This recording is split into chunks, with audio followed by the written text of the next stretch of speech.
तो बात हम कर रहे हैं तुलसी गबार्ड जी के इस वक्त के इंडिया के विजिट के हवाले से। बहुत इंपॉर्टेंट विजिट, और इस विजिट में बहुत मीनिंगफुल बातें हैं, क्योंकि तुलसी गबार्ड इस वक्त डील कर रही हैं नेशनल इंटेलिजेंस यूएसए की, वो चीफ हैं, डायरेक्टर हैं। अमेरिकी राष्ट्रीय खुफिया निदेशक तुलसी गबार्ड, उन्होंने बांग्लादेश में हिंदुओं पर हो रहे अत्याचारों पर चिंता जाहिर की है, जिससे यूनुस को मिर्ची लग गई है। तो यहाँ भारत ने पूरा फायदा उठाने की कोशिश की, और बांग्लादेश के कॉन्टेक्स्ट में भी एक तो जो है ना, भारत का रोना नहीं जाता, हर किसी के सामने रोना शुरू कर देते हैं। The government of Bangladesh, but this continues to remain once again with the threat of Islamist terrorists. Yeah, of course, the long time unfortunate persecution and killing and abuse of religious minorities, Hindus, Buddhists, Christians, Catholics, and others, has been a major area of concern. और बांग्लादेश के बारे में कह के ये जो यूनुस की जो रेजिम है उसको ऑन नोटिस रख दिया है, और जो रिलीजियस माइनॉरिटीज़ के साथ जो कुछ हो रहा है बांग्लादेश में, और ये कहा कि भाई इस तरह के इस्लामिक आतंकवाद के पूरी तरह से अमेरिका विरोध में खड़ा हुआ है। तो वो ज़रा मुनासिब नहीं था यूएस की जो हैं इंटेलिजेंस चीफ के मुंह से इस किस्म की बात करना। मतलब मोहम्मद यूनुस के लिए ये this should be a very worrisome situation. Hello दोस्तों, स्वागत है आप सभी का एपी ज्ञान चैनल पे। तो फ्रेंड्स, आइए देखते हैं पाकिस्तानी मीडिया की लेटेस्ट वीडियो।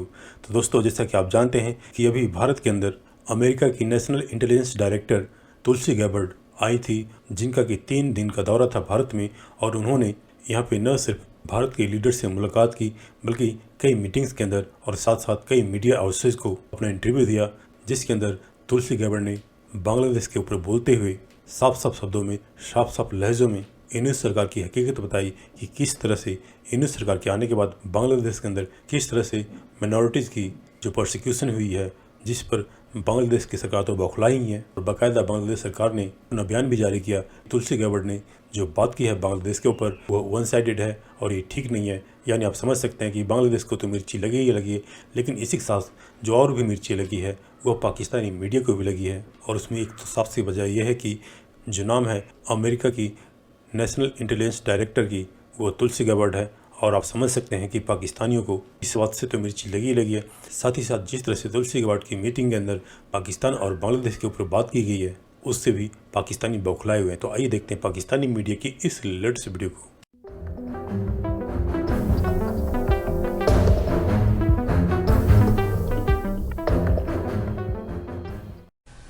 जी दोस्तों, Tulsi Gabbard director national intelligence America की, उन्होंने 3 रोज़ा दौरा किया भारत का। जो इंटेलिजेंस के चीफ हैं तकरीबन 20 ममालिक की, वो मीटिंग कनक्लेव था, वो अटेंड किया, जिसको भारत के national security adviser Ajit Doval ने प्रिजाइड किया। उसके अलावा रेसीना डायलॉग भी हो रहा था। तो आज 18 मार्च को उन्होंने वहाँ तकरीर भी की, कुछ इंटरेक्शन भी हुआ, कुछ सवाल जवाब भी उनसे हुए, और उससे पहले भी बहुत से इंटरव्यूज़ भी उनसे किए, इंडियन मीडिया हाउसेस ने किए। और साथ साथ जहां अजीत डोवल से मुलाकात हुई, उनकी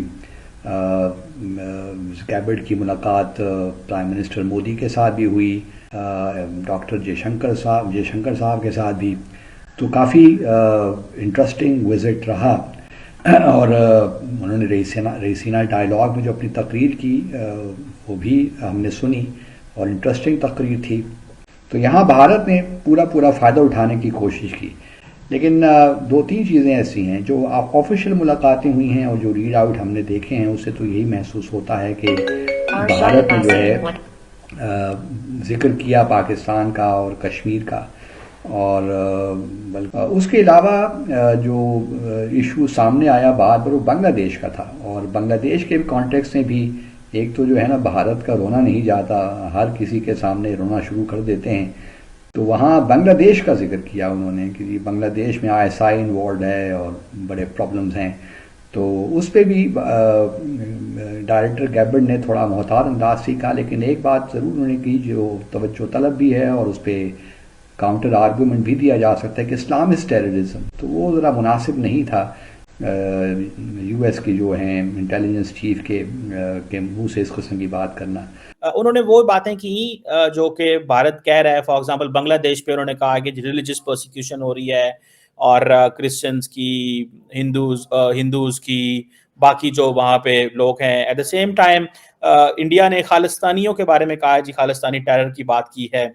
आपको क्या लगता है, this is the policy statement of the United states, और डू यू थिंक के ये शी हैज बीन आस्क्ड के इसके ऊपर बात करें, जिस तरह ट्रम्प ने ऑलरेडी गो हेड दिया था बिफोर इलेक्शंस के जी जो कुछ हो रहा है वहाँ पे हिंदुओं के साथ ठीक नहीं हो रहा। ये आपको पॉलिसी स्टेटमेंट लग रहा है बांग्लादेश पे, या आपको लगता है कि ये बस उसने शी इज इन इंडिया तो उसने स्टेटमेंट दे दिया? देखिए, Bangladesh is not important for Trump, that is very clear. Like he's saying, ये क्या है? Like what is Bangladesh? पूछा होगा when Modi raised the issue. He's not really interested in. तो ये low level पे इसको छोड़ दिया. I don't think Tulsi Gabbard is also interested in Bangladesh. ये जो बाइडेन का pet project था. तो at some point somebody in the administration must have said कि चलो बांग्लादेश को केस स्टडी बना देते हैं, जहाँ पे हम अपने constituencies को ये बता सकते हैं कि हमने डेमोक्रेसी प्रमोशन के लिए एक अथॉरिटेरियन गवर्नमेंट को, अब ये थोड़ी कहेंगे कि they played a role in ousting that government. और इस तरह की shenanigans Trump doesn't like these kind of things, मतलब और वो तो बंद ही कर दिया ना US एड को. I think there are zero stakes, मतलब मोहम्मद यूनुस के लिए ये this should be a very worrisome situation कि basically अब उसमें चक्कर ये है कि हाउ इंडिया हैंडल्स बांग्लादेश. अगर इंडिया समझता है कि ये मौका है, हम शेख हसीना को वापस लेकर आएंगे. अगर आप देखें इंडिया के अखबारात में ये कवरेज आना शुरू हो गया कि Sheikh Hasina is going to come back. Awami League के एक बंदे ने ये बयान भी दिया. अब अभी तक जो लोग ये कह रहे थे कि भाई ट्रम्प की कोई पॉलिसी नहीं है बांग्लादेश के लिए, ट्रम्प ने भी कह दिया था कि भाई बांग्लादेश हमने प्रधानमंत्री मोदी जी के ऊपर छोड़ दिया है. तो प्रधानमंत्री मोदी जी के ऊपर क्या छोड़ा है उसका इंडिकेशन दे दिया तुलसी गाबार्ड ने. और अब आप देखेंगे कि ये जो यूनुस मियाँ बहुत ज़्यादा उछल कूद मचा रहे थे, अब इनका जो समय है वो लिमिटेड रह गया है बांग्लादेश में. जो वक़ारुज़्ज़मा जो इस समय जो मिलिट्री चीफ हैं उनको हटाने के 2 बार प्रयास किए गए, दोनों बार भारत ने उनको बचाया. भारत के अभी इतना दखल है बांग्लादेश में, भारत ने बचाया. और अब यूनुस मियाँ के दिन जो हैं अब उल्टी गिनती आज से शुरू हो गई. क्यों? क्योंकि तुलसी गाबार्ड ने आके यहाँ पर पहली बार खुल के ओपन में एक इंटरव्यू में बता दिया. फिर उनकी मुलाकात होती है अलग अलग. अजीत डोभाल साहब के साथ में मुलाकात होती है और वो जो है वो कॉन्क्लेव, इंटेलिजेंस कॉन्क्लेव जो था वो उनका जो मेन एंगेजमेंट था उसमें आए. उसमें भारत के 20 इंटेलिजेंस चीफ अलग अलग बैठे हुए थे. 20 इंटेलिजेंस चीफ आप कहेंगे साहब ये कौन कौन से थे? अरे साहब बहुत सारे इंटेलिजेंस ऑर्गेनाइजेशन हैं भारत में. मिलिट्री इंटेलिजेंस है, मिलिट्री इंटेलिजेंस के अलग अलग विंग्स हैं, और आपके आईबी है, आईबी के अलावा बहुत सारी इम्पॉर्टेंट जो बॉर्डर इंटेलिजेंस के अलग अलग सेल्स बने हुए हैं.